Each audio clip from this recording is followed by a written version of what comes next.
Well, hello, Deb. How are you today? I am well. Thank you so much for inviting me on your show. I'm really looking forward to chatting. Oh my gosh, I am so excited that you were here. I'm going to give the listeners a little bit of background of how we met. So I took a course with you, a 6-week course, and I'm going to probably butcher the name of it, but it was Nature Connections to Yeah, remind me what the official name is. I have to think as well. Nature Connection Practitioner Training. Awesome. Uh, yeah, Yeah.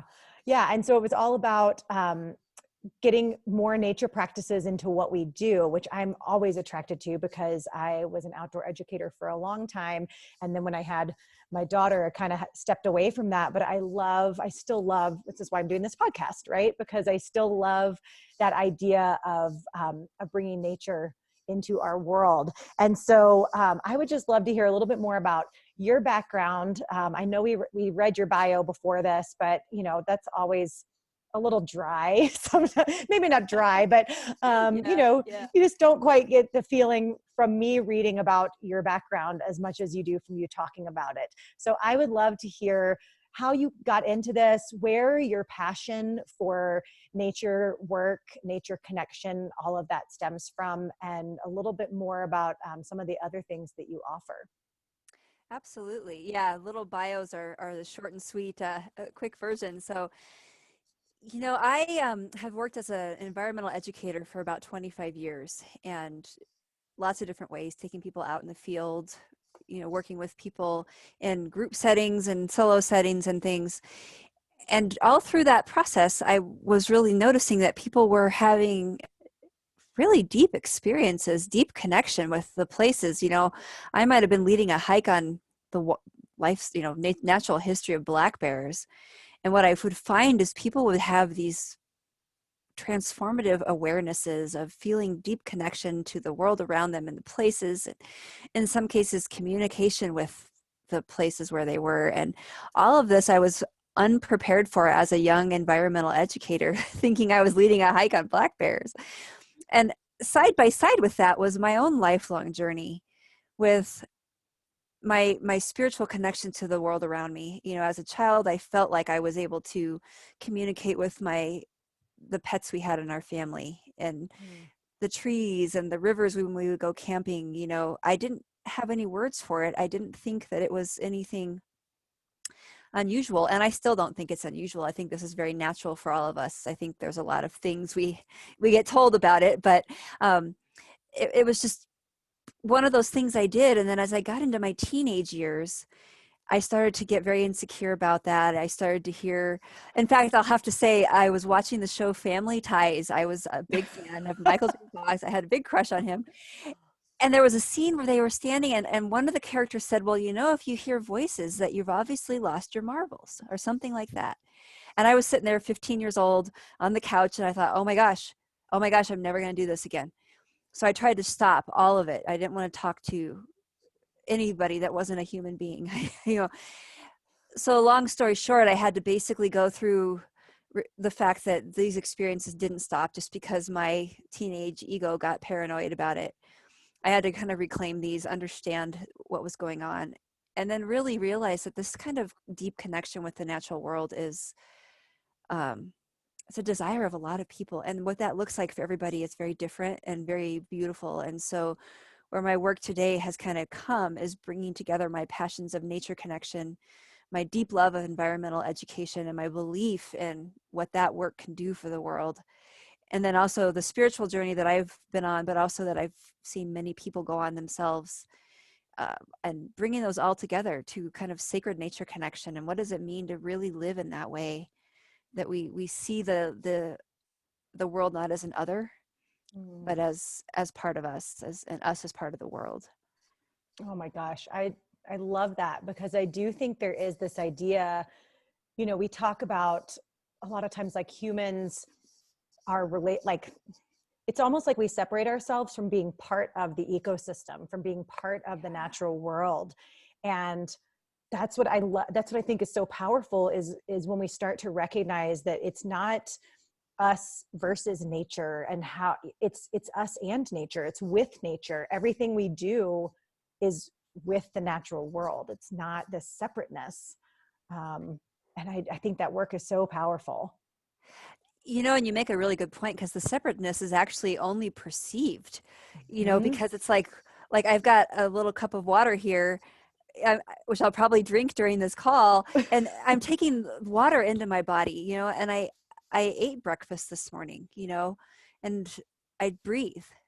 All of us do, and so those are very intimate ways of being very connected to the natural world, and then when it's our time to leave the earth, we go back. And so it's really that separation is more of a perception, Hmm. because we can't survive in separation. I mean, it's not even possible. We are nature, Right. but boy, we're sure good at talking about, how different we are from nature, and nature is out there, and, we do that really well, I've noticed. Hmm. Yeah, we do.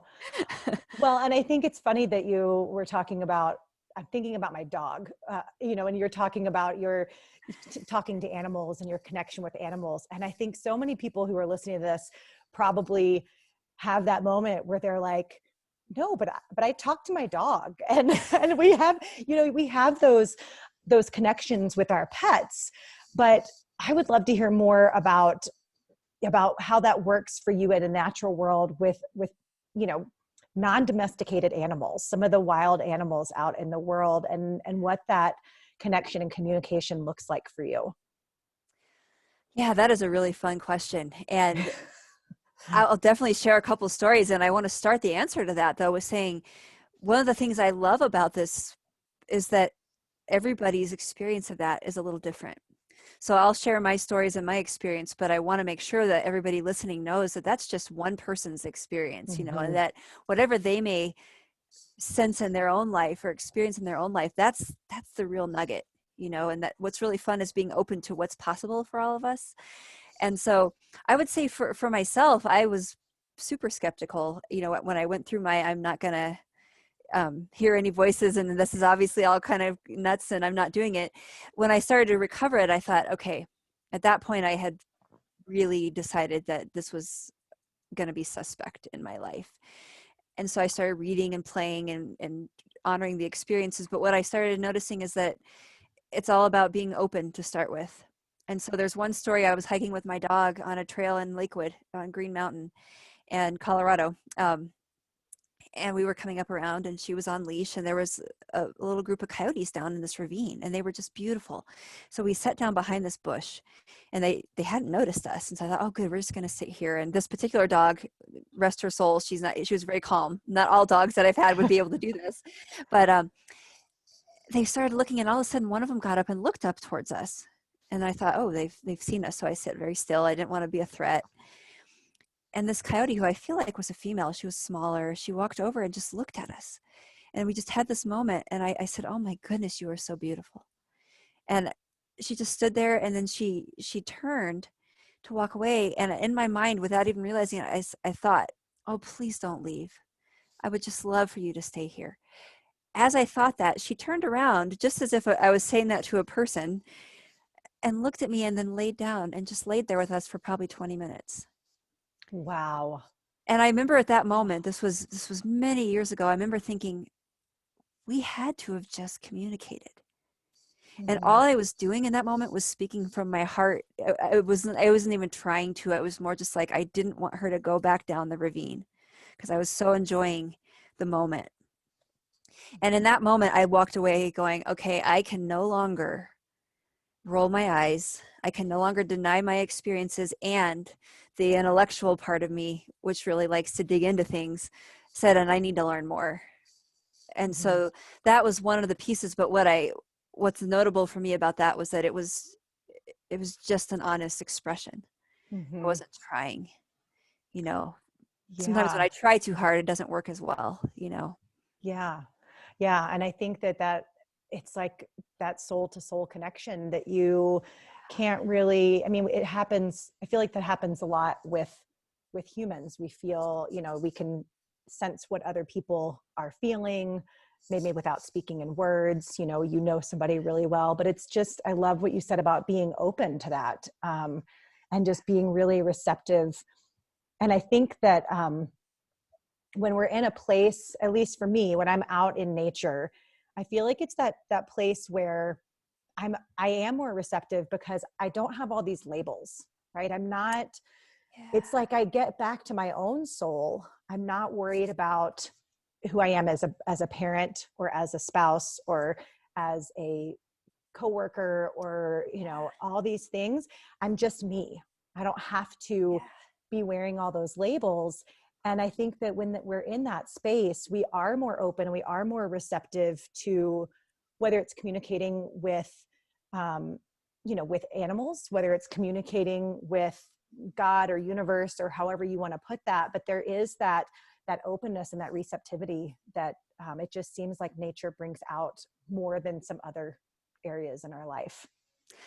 You know, I would agree. That's been true for me as well. I think one thing that comes to mind specifically is I was backpacking once, and I don't know what it was, 5 or 6 days.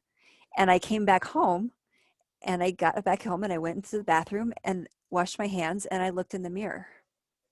And I realized I hadn't looked at myself in the mirror for 5 or 6 days, and I didn't miss it.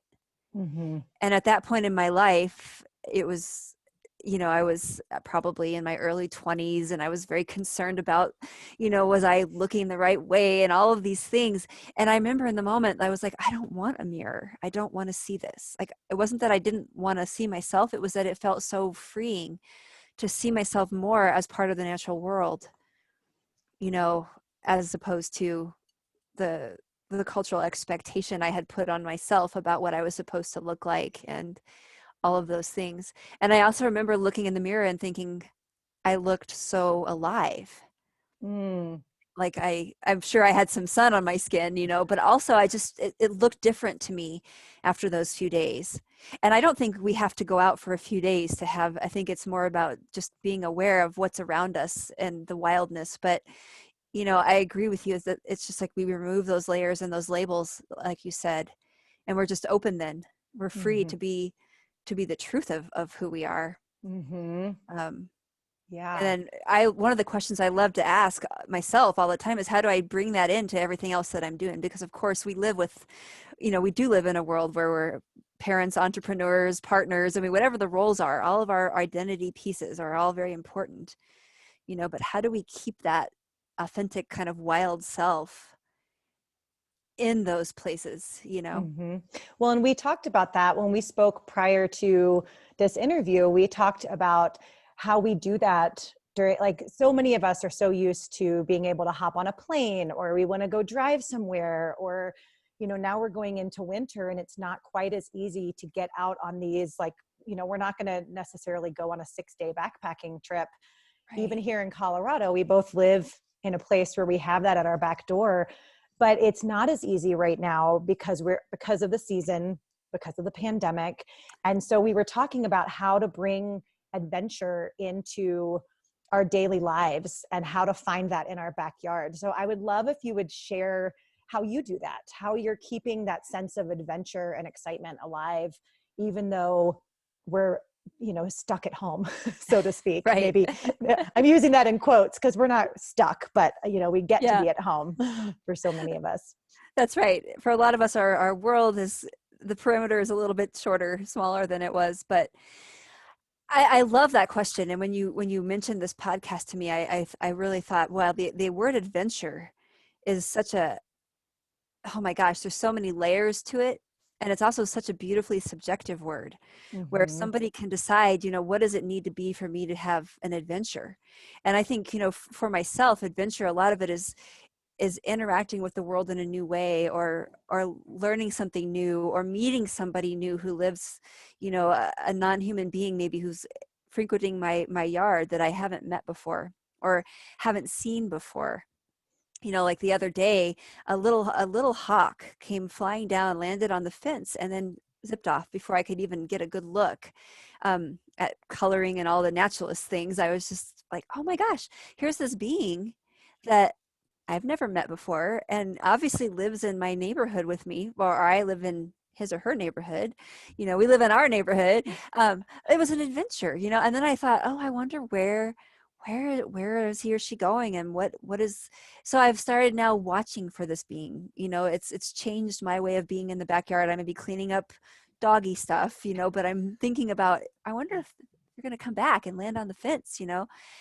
And so I think adventure can sort of be figuring out for ourselves what that is, and then saying, what is it right outside my door? You know, like an adventure, I have to say, like going out at night in the summer when all the earthworms are coming through the patio cracks.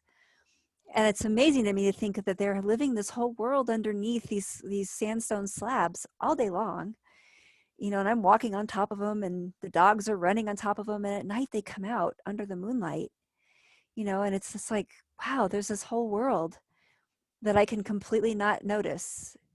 And I appreciate when I'm at home and I have the moment to say, you know, or going out at night. It's been a full moon the last, you know, couple days ago, and just the shadows and the light and where it falls, and at different times of year where the moonlight falls around where we live. I mean, these are beautiful things that cost nothing and can take 30 seconds, but they can be those deep adventures that bring us into ourselves and into our places.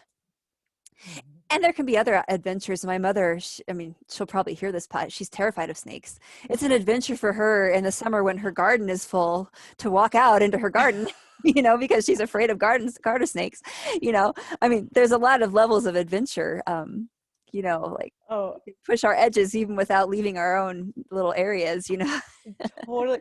That's so funny that you say that, because I go out and we have, our front yard is xeriscaped. So we have, you know, I have to go out there and weed. I always joke, when we bought this house, I was like, oh, this is so great that we have this big, huge yard and it's all xeriscaped.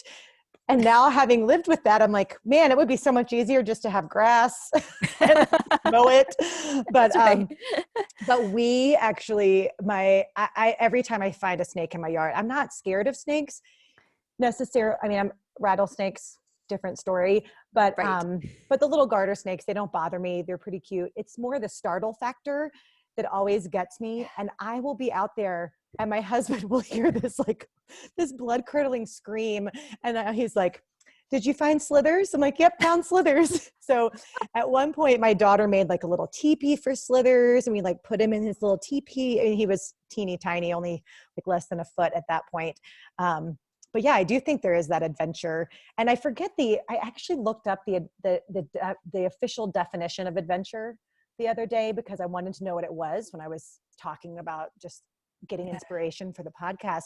And it had something about, it was like going on a potentially dangerous exploration in a new territory. And we can make our backyards be new when we look at them in new places, because you know, I don't live under the rocks in my backyard. So for me, that is a new territory to explore. And especially when we start to get down to some of those minutia, like the little worms and things like that are in our backyard. It's just it can be so fascinating to just explore that. Well, and you know, the beings, I led a workshop once, and it was about going outside our door, and this woman in the workshop went out to this big, beautiful tree. She drew a picture and brought it, you know. She said, I've been in this house for 25 years and this tree has been here the whole time. And I have never spent time with this tree. And so she went out for the workshop. We were doing it on Zoom. It was a pandemic friendly workshop. So it was Zoom and back and forth, you know. And she spent a couple hours sitting with this tree. And she came back and she said, I had no idea. And we've been sharing the same place for all these years. And it was an adventure. You know, maybe the danger factor wasn't quite there, but the newness and the, you know, she said, I'm going to spend more time getting to know this tree, just the shapes and the curves and how it felt to sit against this tree. And she's like, I feel like I just made a new friend. And I kind of brought tears to my eyes as I'm trying to facilitate this workshop, you know, but I thought, oh my gosh, that's it. You know, it's like, can we go make a new friend right outside our door? Whether that's the ant or a tree or a plant or, you know, the robin or whoever it is, you know, there's so much life. And in this time of social distancing with humans, there's so much life that's right up next to us that we can still be close to. Yeah. Just by sitting outside and looking at the sky for 5 minutes it's kind of empowering, really. It is. It's magical. Yeah. And that reminds me, have you read the book, The Giving Tree?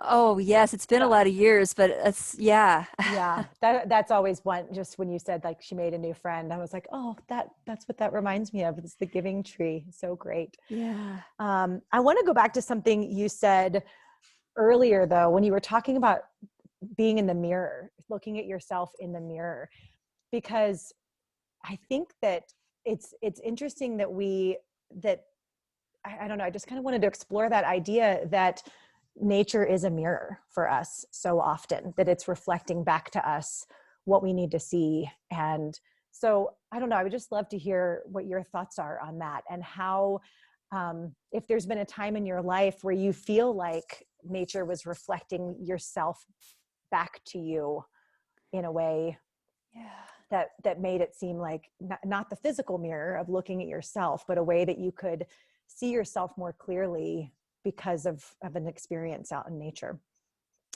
Yeah, I think that's a really an important thing to think about. So because we are part of nature, we can see ourselves in the natural world very easily if we look. You know, whether it's looking for our creative rhythm, you know, some of us create things with like an earthquake, like all at once. I'm just going to do this whole thing. And others of us create like little drops of water, you know, and we do a little bit of something each day and everything in between. And all of those patterns and rhythms are out there, you know, and also all of the relationships that we form are out there. You know, there's predator prey, there's synergistic relationships, there's competitive relationships, there's all sorts of examples for us of how that our regular way of being plays out in the world around us.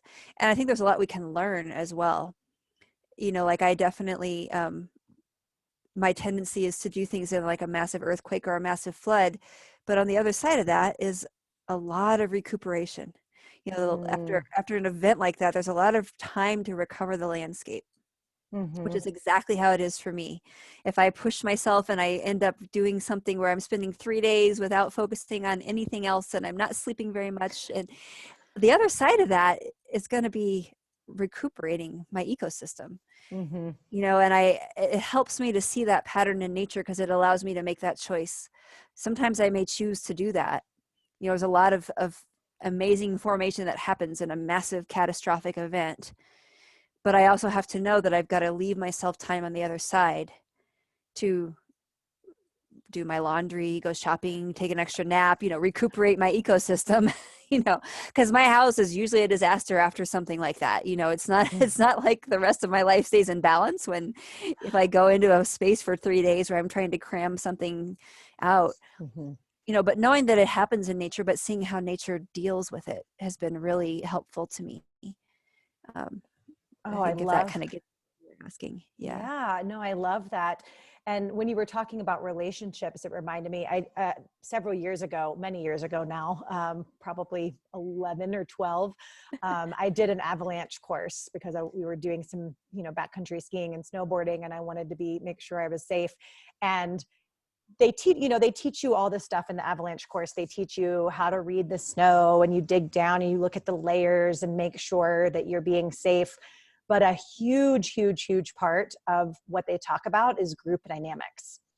And they really talk about, how you make group decisions and trusting that trust that's built with the people that you're out there with, because they could quite literally be saving your life at some point. And so putting yourself in these situations, and just the relationship that you have, not only with nature, because you need to understand how to read the terrain and how to read the snow and that relationship with the natural world, but you also have to have, the relationship that you have with the people that you're choosing to be out there with is so important.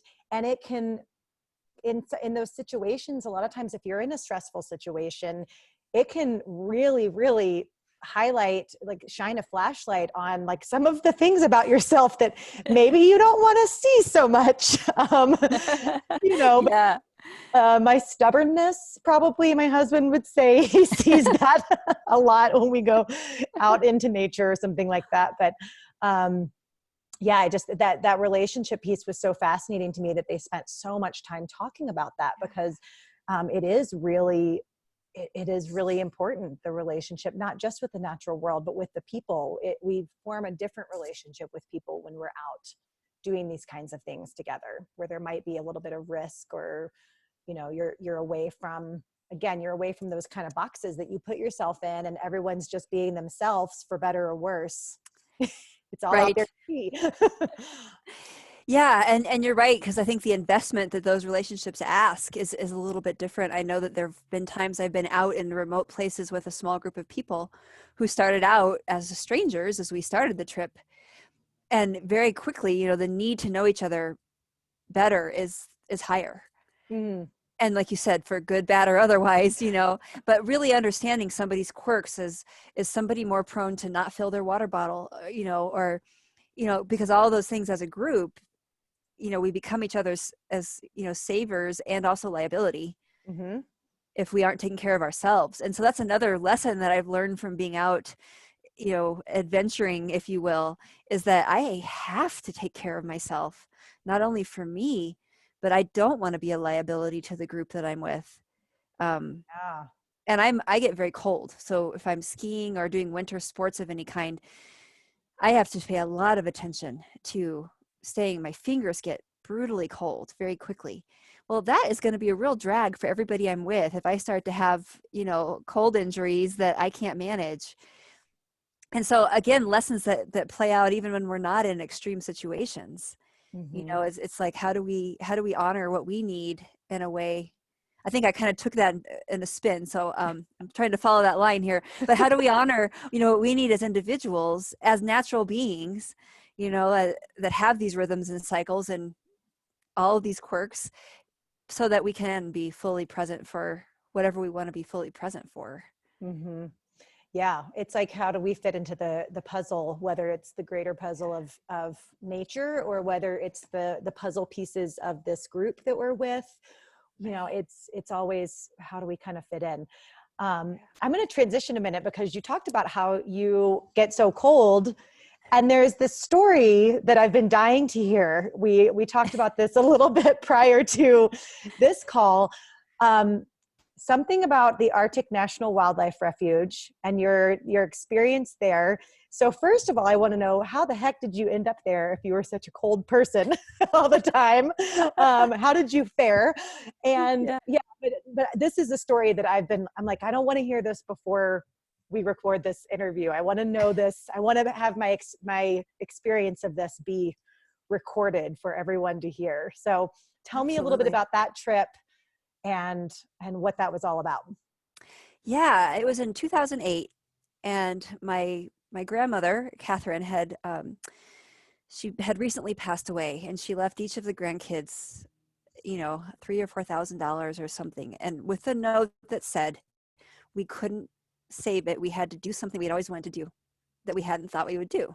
What a cool grandma that she did that. Now, it's really funny because if she knew what I did with it, she would have rolled over in her grave. She was very safe, homebody type person. She would not have approved of her granddaughter going to the Arctic National Wildlife Refuge. But I would have saved the money probably in my, you know, veterinary fund, honestly, if she hadn't said that very clearly.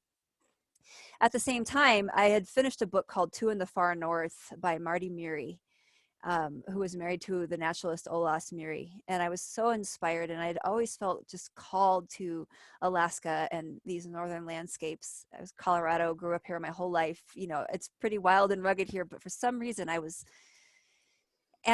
aware that there was a trip through the Murie Center in Wyoming where you could go up and you could kind of retrace Marty Murie's footsteps in the Brooks Range of the Arctic National Wildlife Refuge. As soon as I Mm. got this opportunity from my grandmother, it took me that long, a split second, to say, oh my gosh, this is what I have to do. So I signed up a year in advance to go spend a couple of weeks up there. And it was a rafting trip on the Sheenjack River, and it was in August, so we were in transition of seasons. It was really a beautiful fall. I realized fall happened up there in about 4 days because it started when we got there and it ended before we left. You know, we were into winter before we left, but it was amazing. And so that's how I got there. It was all just, I felt called to go there. I just wanted to explore this place. Didn't think once about how cold it was going to be. And we had some beautiful days. It wasn't like we were there in the dead of winter, but definitely, I learned a lot about body regulation and temperature on that trip really quickly because I had to. That's But, awesome. yeah. Like the first night, I didn't think, I was like, I am not going to be able to survive. I was so cold. And I had on a down jacket, a down, below zero graded bag. I mean, I had everything that you were supposed to have. And I was absolutely shivering all night. And so Mm. I got up the next day and I said to the guide, I said, we need to strategize because that's not sustainable. you know and so what I started doing was carbo loading right before bed. I mean, absolutely eating just rice and pasta and trying to stoke my inner little fire. And it worked, is the thing. And I would heat up water bottles and I would sleep with a Hmm. bunch of them. And um, it was a big process to go to bed. And God forbid I had to quickly get out of my bag because I was completely, buttoned into this thing. Well, and But I was God able, forbid you had to go to the bathroom in the middle of the yeah, night and go out. What yeah. was the temperature overnight? I'm not exactly sure. I mean, it was cold enough that it would frost. I mean, my rain fly was like a stiff board in the morning. It was so Mm. frosted and dew, it was like frozen solid. And so it was definitely below freezing. But then there were days, I mean, we would definitely be in the 30s with sun and it would feel quite nice, uh, but it was humbling because I learned what that landscape taught me was that I couldn't worry about anything but the moment. Mm. I couldn't get my foot wet. We weren't having fires. It was a fragile ecosystem, so that, obviously if somebody was on the edge of death, we would have started a fire, but it wasn't a practice. We weren't doing that every day as part of our, so drying this stuff out would have been difficult. It required an incredible awareness and presence of moment, mindfulness that is harder for me in life outside of an ecosystem where we were 2 bush planes away from a hospital. Um, it was very freeing in a ironic sort of way to be in Mm. a place like that where I could have easily been dinner for somebody. One wrong step, which would have meant no big deal in the middle of town, could have meant the end. And yet I could not be more relaxed and more connected to the landscape. It was pretty eye-opening to me how much the layers of everyday life and stress, what they do to kind of keep us from those kind of connections. Yeah. Oh, wow. That sounds like such a cool trip and such a cool experience. What was your favorite, um, what was your favorite moment on that trip? There was a moment one afternoon we were hiking and we were up or downwind, I guess, across the ravine up a hillside. There were these 2 grizzly bears frolicking and playing and rolling. And I don't know if they were playing or if it was foreplay. I'm not quite sure what was going on. They didn't know we were there. The wind was perfect. And we sat for about 3 hours on the side of this hillside, kind of tucked away in these bushes, watching these grizzly bears totally unaware of us, which was so beautiful because what I saw was just this. I could relate to so much of this playing and running and tagging and splashing in this little pool of water, resting with each other for about 30 or 40, just kind of laying there. And I remember sitting there thinking how honored I was to be watching that. And I just I was like sending my love to these bears, just saying, thank you for letting me see this, because it would be really hard to find that much time in that kind of way where we're totally unnoticed. But what I realized was, on an even deeper level, how much we are so much alike, all the beings on this earth. Humans have a role, and we've definitely put ourselves front and center on things. We change things, we do things, we can do really good things and really not good things, but we are just not that different. Because what I Mm. watched in those grizzly bears, I have seen in myself, in my nieces when they're playing with each other, kids I've taught. It was just, boy, as we talk about it, I can just, it was amazing. I Yeah. was I was different after those 3 hours. I've never been the same. Isn't that cool when you have that moment? I can remember my first trip leading outdoor education, and I remember exactly where I was when I had that moment where I was like, I'm never going to be the same after this. Yeah, and I was sitting up in we had done a week leading outdoor ed, and I was kind of getting trained in how to facilitate outdoor education, and um, and at the end of the week we sent the kids off with a piece of paper and a pen, and we would have the kids write letters and then we would mail them back to themselves Awesome. after like 6 months. So you get this letter in the mail, and they, by that point they'd kind of forgotten that they'd written it. Yeah. And so the same, our facilitator, I think you probably know Deb Colsar. Oh, yes, I do. Yeah. So Deb would collect all the letters from all of us, and she would mail them out to all of us. And I remember we were up outside of Buena Vista, Colorado, and I'm looking over all the collegiate peaks, all these 14ers, and feeling like, wow, this is so cool that I get to be here and I get to do this. And I knew that I was never going to be the same after leading those trips. And I haven't been. It was such a life-changing experience to guide people, and honestly, such an honor to be able to witness, because as you know, when you're doing outdoor education, especially with kids, I worked with most of the kids that we led these trips with were in middle school, which is such a pivotal time for people. And just being able to witness that transformation, and knowing that we were a part of such an important part of people's lives, looking back on this really transformational, you're going through puberty and you're figuring out who you are, and knowing that we maybe had some small role in helping them grow and shape who they were going to be down the road as an adult. It was just, it's so cool. Yeah, I would agree. And I think that's the stuff that we can also do for ourselves a little bit too. If we go outside and we just give ourselves a little space, even if we're just stepping outside our door, just giving ourselves the space and the intention, to say, I am part of all of this, and who is here today, and what can I learn today? And, that environmental outdoor ed ethic, which I deeply believe in, I think it's available to us. Without, if people can't get to the collegiate peaks or can't get to Alaska, it's still there. It's really more about that awareness, like you were saying, that sitting there and just seeing what's in front of you. Yeah. Yeah, and looking at it with new eyes, and yeah, the new eyes, and just knowing that we can have those new eyes every single day, because the world is dynamic and constantly changing. Like, it's never the same. Even in the backyard, it's never the same. No, it's not. It's Every single day is totally different. Yeah.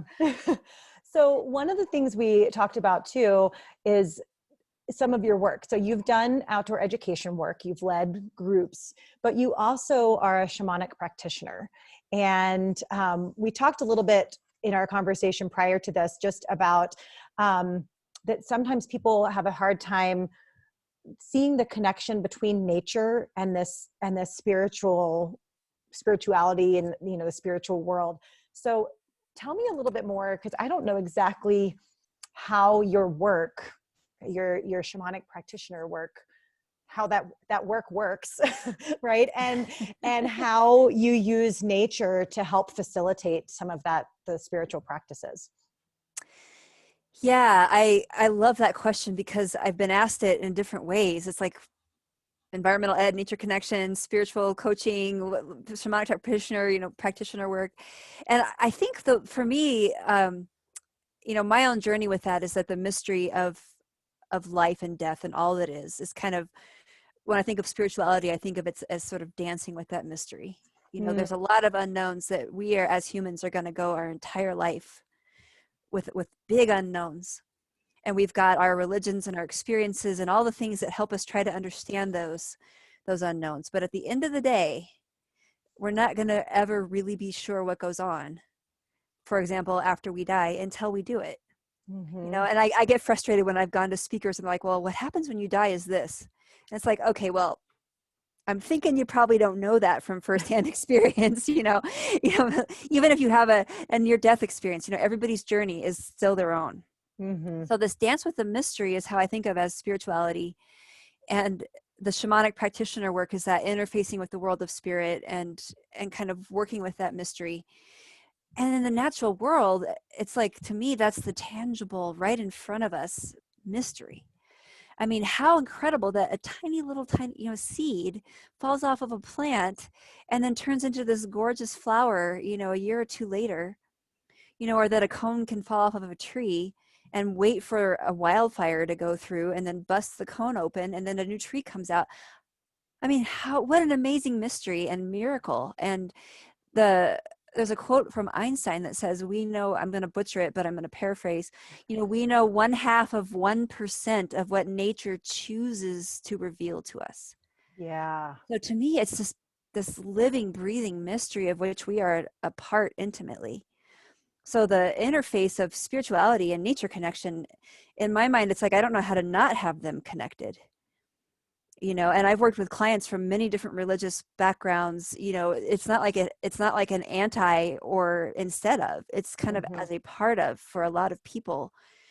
If people feel that connection, I've definitely seen over the years, people have amazing experiences like you've talked about, we've been talking about here, and being open and out in the natural world in some way. So that, did that get at the question? Because I think I just went off on a lot of tangents there. No, I think it did. I had not, can you share a little bit more about like what that looks like? Because for me, I'm such a, I'm a former science teacher, and I like to observe things, and everything's tangible and it fits in its little boxes. And I love what you said about like the dance of the mystery, right? And that's so cool.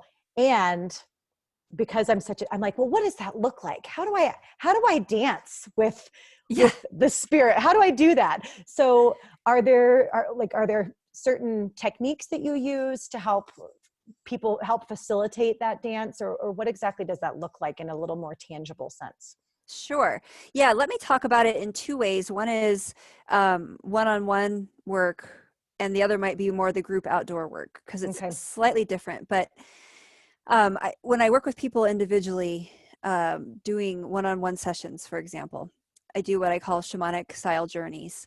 I don't call them that. A lot of people call them that. But basically, it's mild altering of consciousness to interface with the world of spirit. And that world could be spirit helpers. It could be the spirit of a tree, the spirit of our higher self. It's kind of, it's a mystery. I couldn't, even if I were to sit here and tell you this is what the spirit world is, I would be remiss, because it's a mystery. I can only speak to my experience, But what's interesting, because I'm also a science person, I thought, okay, this is really strange. What are these things? It's like, what is a shamanic journey? What is it that changes our consciousness? So I started researching several years ago, and it's multicultural. A lot of cultures would do dance or drumming. Some kind of repetitive rhythm might help just to shift the brain waves a little bit. So I've made sense for it for myself. If you think about, there's brain waves that help us sleep or help us relax. And I think it's just simply a brain wave that helps us access what's already there, which is a living, breathing world of spirit. And so I hear different, percentages. We use 10% to 30% of our brain. Well, I think honestly that natural world, evolution, adaptation, it's too smart. So what is that other 70% or whatever percentage it is that we're not using? What is it really doing? Because we would have dropped that off. Our brains are heavy. They take a lot of work for us to maintain. So biologically speaking, there is a purpose, So one of the things I'm curious about is if we alter our brain waves, different music, we start to feel differently. That's all it really feels like. So when I do a shamanic journey, for example, it's just a shift of brain waves. I'm still conversational with it would feel just like this, but I would just kind of be tapping into a different brainwave. That's kind of how I define it in that scientific way, because I needed that too.